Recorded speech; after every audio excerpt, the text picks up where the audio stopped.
台湾拟建6500吨级盾舰作为基隆级的后续舰种。注意重点，盾舰6500吨级。美日韩那边的盾舰都是万吨级，到台湾就直接缩水了一半。有意思的是，吨位虽然小了一点，但这是顺应时代潮流。当前的盾舰正趋于小型化，战争形态也随之改变。问题来了，台湾6500吨级盾舰能否建成？盾舰为什么会小型化？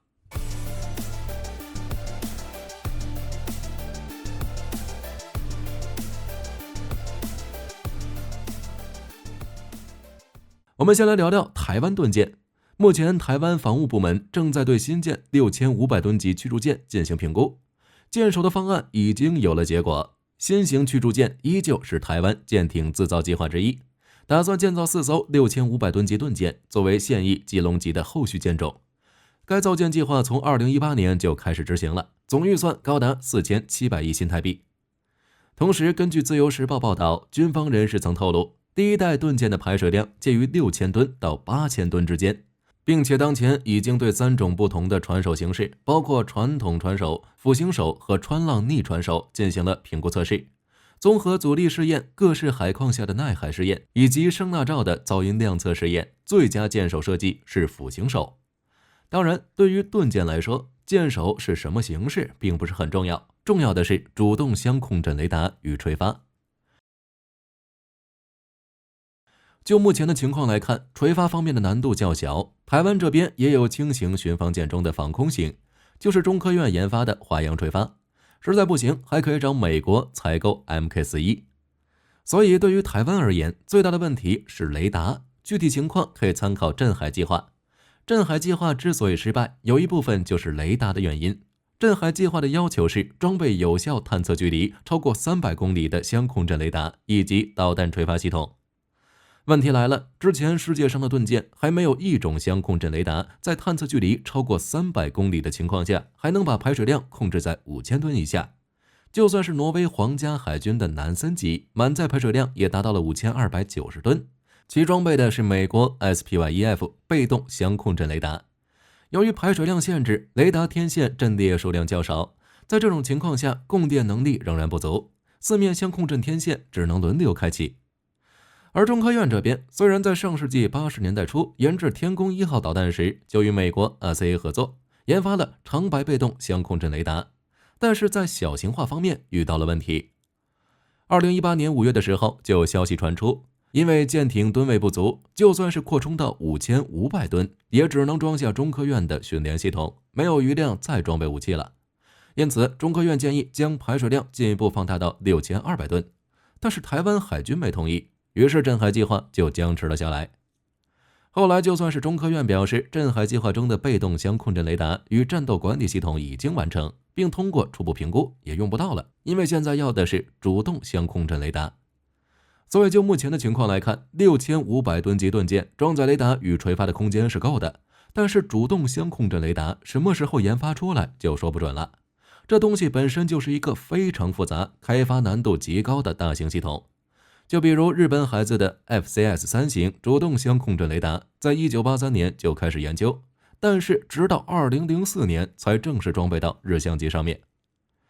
除此之外，还要考虑船坞的问题。6500吨级的军舰，台湾肯定是能造的，玉山舰就能证明这一点，但效率怎么样，无法保证。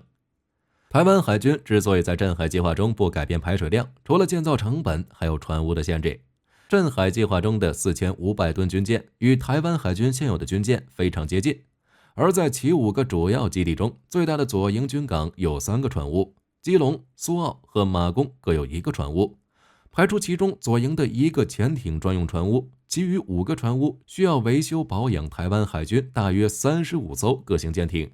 而且其中只有左营的新庄干坞与苏澳的船坞能够容纳4000吨级军舰。如果超过这个吨位，就只能委托民间船厂的船坞，但是这样一来，海军就需要配合别人的档期，这就比较难受了。而且把军舰交给民间船厂维护，还可能会干扰台湾海军的舰艇调度和战备率。当然，也可以花钱开建新船坞，问题就是稍微有点贵。就台湾当前的情况来说，建造6500吨级的盾舰还是有难度的。但台湾总不能一直依靠基隆级，再难也要上。值得一提的是，6500吨级的盾舰也是顺应时代潮流，当前盾舰正趋于小型化，而这就意味着战争形态的变化。现在世界各国的主力军舰都是向小型化发展，美日这种万吨驱逐舰的忠实用户也果断拥抱小型护卫舰。美国的星座级7000吨级，日本的最上级排水量也是7000吨级，还有英国的26型护卫舰满载排水量6500吨，法国下一代军舰的排水量5000吨，军舰小型化才是未来。当然了，在近代木质战舰、铁甲舰再到无畏舰时代，军舰的吨位肯定是越大越好。在这个时期，战舰的吨位就代表了火力、速度，小船永远也打不过大船。但鱼雷改变了这种情况，空军引入以后，这条规律就变得几乎不存在了。舰船吨位的多少是海军发展水平决定的，技术含量低的就只用小快艇出去搏命，拿着机枪就和对面的炮弹干架，输了不亏，赢了血赚。技术达到攻防兼顾的，则可以发展驱逐舰和巡洋舰，能发展完善作战平台的，则去研究航母。但是就军舰的吨位来说，万吨主力驱逐舰都改成了7000吨级，盾舰也是如此。如果单论战力的话，火力军的回答是大型的盾舰更好。军舰大就意味着搭载的武器种类比较齐全，而且性能更好，具备全面的作战能力，可以执行多种任务。比如现代驱逐舰发射单元更多，可以打出更多的导弹，能通过使用各种不同的弹型完成从防空到反舰，再到对地、反导、反潜等多项任务。可惜现在的海战已经不是大型盾舰的天下了，小型才是王道，也更符合海军的需求。没办法，体型大也就意味着贵。美国这种家里有矿的国家都快玩不起了。就比如朱姆沃尔特级，美国本来计划建造32艘，成为美国海军的主力战舰，结果现在就造了3艘。为什么？一个是技术不够，这些先进的设计理念并不成熟，朱姆沃尔特级刚下水就被爆出了性能不可靠。另一个原因就是太贵了，造价40亿美元，这也是大型盾舰共有的问题。而且佩里级退役之后，美国海军的编队里全是驱逐舰，运营成本太高，这不仅是造舰的费用，还有维修费。如果一直按照大型水面舰艇的维修费，到2034年就会超出现在的预算，大约达到了400亿美元。同时，如果海军舰艇的单个体积太大，舰艇保修周期就会变长，在战备值班时就会出现空缺，很难持续维持一定的战略打击能力。盾舰小型化的另一个原因就是军舰功能模糊化。现代军舰的功能越来越多，军舰的种类也越来越模糊。一个护卫舰都能干驱逐舰的活，那它是什么？护卫驱逐舰。比如西班牙的 F100 型护卫舰，6400吨的排水量，配备一个宙斯盾系统，你能说这是护卫舰？还有荷兰的7省级也是如此，并且这种护卫舰的造价还比驱逐舰优惠，那选什么已经很明显了，肯定是护卫舰。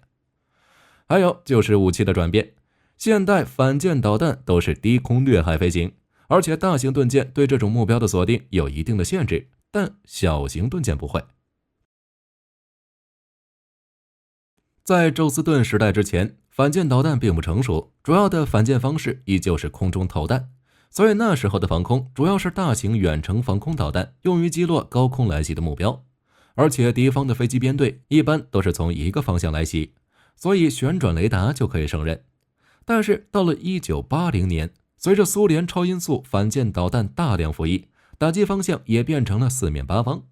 苏联的大型水面舰艇、核潜艇以及图 2M3 都可以发射远程超音速反舰导弹，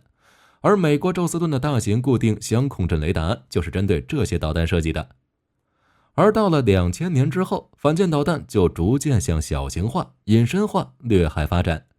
就比如美军的 AGM-158C 全程超低空掠海飞行，能够利用地球曲率和海面的杂波的掩护，长时间处于敌方水面舰艇的雷达盲区。末端则是红外成像加被动雷达的复合制导，可以全程静默飞行，从而最大限度地压缩敌方舰艇的反应时间，拦截的难度更大。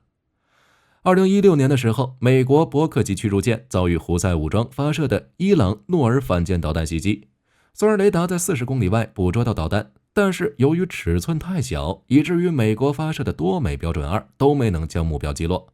最终还是在距离8公里时使用 ESSM 导弹将其击落，或者使用干扰弹规避。美国驱逐舰在3天内一共遭遇9枚导弹射击，其中击落5发，4枚通过干扰弹避开，而击落的5枚全部都是在20公里内达成的。这就意味着拦截这种体积小、掠海飞行的导弹，最好的选择就是在更远的距离上发现它，为分批次拦截留出足够多的空间和时间。就比如美国海军的海军一体化火控防空体系，这是美国海军专门为对抗饱和攻击研发的。简单来说，就是利用高速数据链将所有的水面舰艇和岸基飞机、航母、舰载机连接起来，组成一个高速信息网络。在这个网络里，舰艇、战机都是单独的信息节点，但是每个节点获取的信息都可以与其他节点共享，并且可以为其他节点发射的导弹提供指导服务，可以说是 A 射 B 导的升级版。如此一来，水面舰艇就可以通过战机突破地球曲率的限制，在更远的距离上拦截超低空飞行的目标。只是很明显，这套体系是美国海军为自己量身定做的，需要大型空中平台提供中继指导服务，而且要使用海军一体化火控防空体系，也就意味着舰艇的活动范围会局限在空中平台的最大作战半径内，或者是建造大量能够搭载这些战机的平台，比如航母和两栖攻击舰。模式就是预警机前出，远距离发射掠海导弹，然后舰载战机用空空导弹拦截一轮，接着远程舰空导弹，比如标准系列，在战机雷达的引导下以 A 射 B 导方式拦截，然后就是 ESSM 海拉姆，一层一层的拦。但对于一般的国家来说，这些东西太贵了，别人家航母和两栖攻击舰的规模肯定是达不到美国那个级别，无法覆盖到所有的水面舰艇。对于经费没有那么多的国家来讲，就需要采取另一个办法，研究小型盾舰，提高海军的中程抗饱和攻击能力，弥补现有防空体系的短板。从实战中来看，小盾舰可以解决传统盾舰对掠海飞行目标近视的问题。小盾舰的相控阵雷达尺寸和重量都比较小，可以安装在主尾更高的位置，站得高看得远，再加上有源相控阵雷达在功率上的先天优势，可以将对掠海飞行反舰导弹的最大探测距离从40公里往上涨一涨，甚至说翻倍也不是不可能。距离更远，可以在一定程度上解决反应时间和反应空间被压缩的问题。除了小型盾舰，就连万吨重量的盾舰都有发展相制相控阵对海雷达的趋势，但是很明显不如小型盾舰实用。甚至说现在都已经发展迷你盾舰了，也就是无人盾舰，就是那种携带舰载相控阵雷达系统、先进电子系统以及武器的无人舰艇。更有意思的是，麻雀虽小，五脏俱全，排水量20吨左右，还能携带垂发。当然，这种无人盾舰稍微有点小的过头，6000吨级左右的盾舰才是接下来海战的重点。就比如美国2020年的时候，美国国防部就已经公布了美国海军战力2045计划，也就是在2045年的时候建造一艘拥有500艘船舰的超级舰队，同时在2035年建造355艘有人驾驶水面舰艇。意思很明显了，全部给我变小。这与美国当前的作战模式有关，美国国防部要的是联合全域指挥与控制，也就是通过人工智能、云计算等技术，把战区内的所有作战平台，包括海陆空以及水下平台全部联合起来。这些平台可以实时接受指挥部命令，实时开火对目标进行打击。简单来说，美国海军是把原来大型目标分散变成比较小的目标，也就是分布式作战，增加打击平台，增加不同的火力点，而且这些火力点的反应速度非常快，随叫随到，可以分散朝目标开炮，直接对目标实施火力覆盖打击。对于美军而言，将海军的军舰由大变小，变成小而多，同时也纳入3军统一的联合全域作战指挥的系统，其整体的作战能力只高不低。只是这就引发另一个问题，既然盾舰趋于小型化，那谁来接棒伯克级？按照原计划，伯克1A 2型的服役期限为35年，2A 的服役期限为40年。第一波退役潮将在2026年前后到达，但是计划赶不上变化。由于滨海战斗舰不适合大国竞争，朱姆沃尔特级又因为采用过多新科技，导致成本太高，无法大量生产。而星座级首舰星座号要到2026年才能服役，形成战地至少还要5到10年，所以只能让伯克级继续承担战备重任。目前美军已经将伯克级首舰阿利伯克号延迟退休，该舰将在2026年服役期满后延期服役5年，也就是2031年才会退休。除此之外，还有4艘早期的伯克级驱逐舰延寿，也就是米切尔号、拉梅奇号、本福德号、米利厄斯号。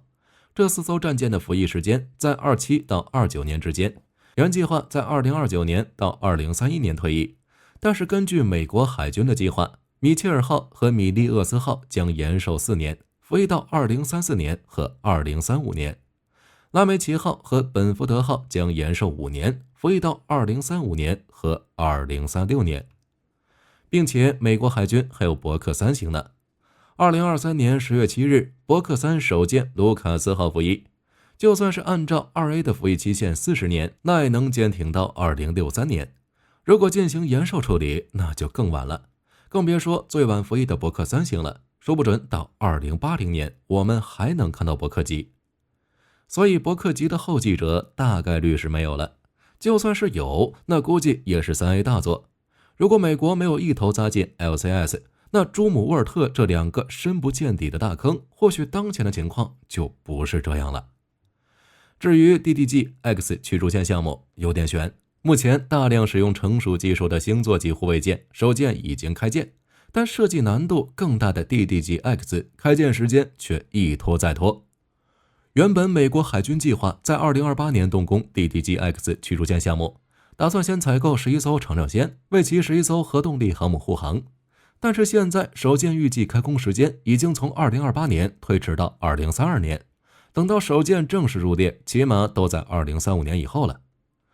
更重要的是 DDG-X 驱逐舰很大，初始设计排水量13500吨，比当前的伯克级大出近 40%。最初的武器配置与伯克级3型一样，包括宙斯盾和部分导弹发射器，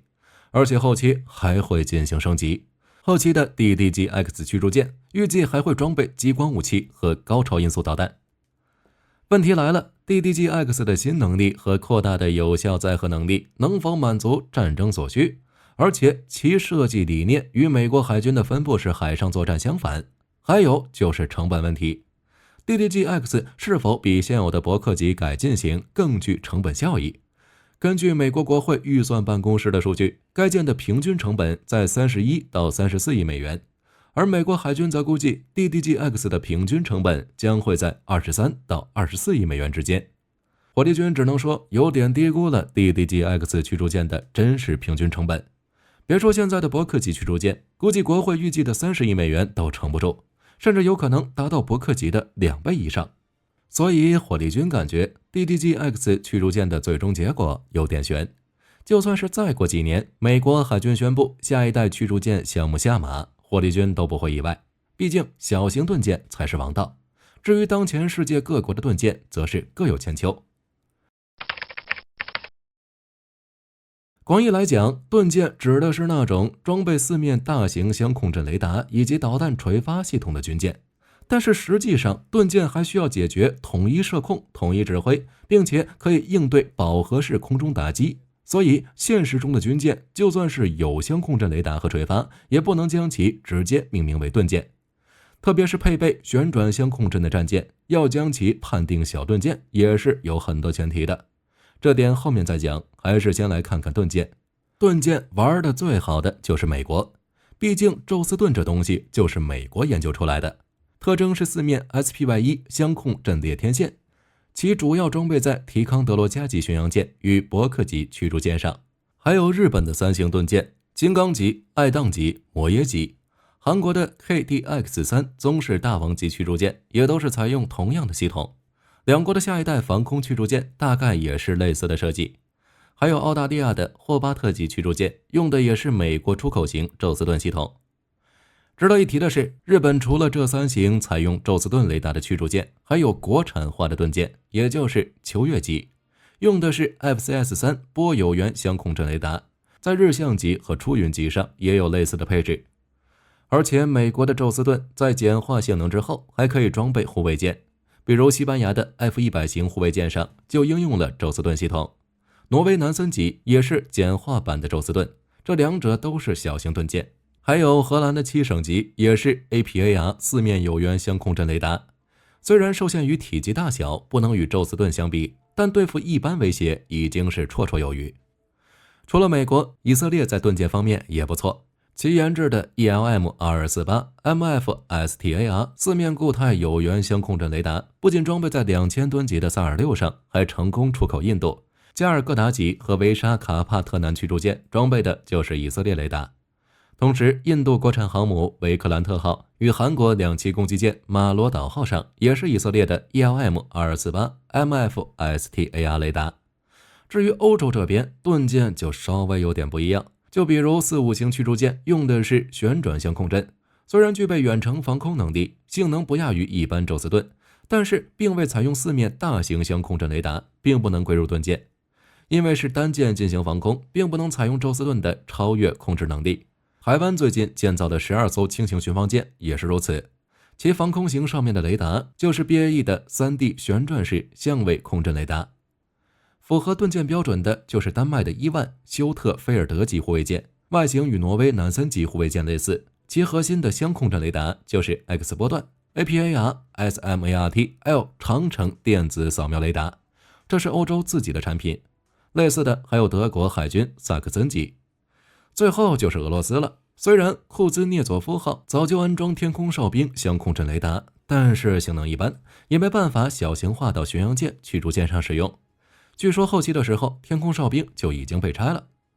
这种情况一直持续到22350型护卫舰服役，其采用的 5P20K 才算是俄罗斯第一种真正实用化的四面相控阵舰载雷达。至于基洛夫、光荣级巡洋舰用的是单台的构型，不是四面阵。总的来说，盾舰趋于小型化，可以更好地应对来袭的掠海导弹。当然，如果说钱多的花不完，那还是大型盾舰更香，毕竟火力就是正义。好了，本期视频到这就结束了。各位认为台湾的6500吨级盾舰能成功建造吗？可以在视频下方留言，大家一起讨论。如果视频内容有不对的地方，也可以在下方指正。我是火力军，下期见。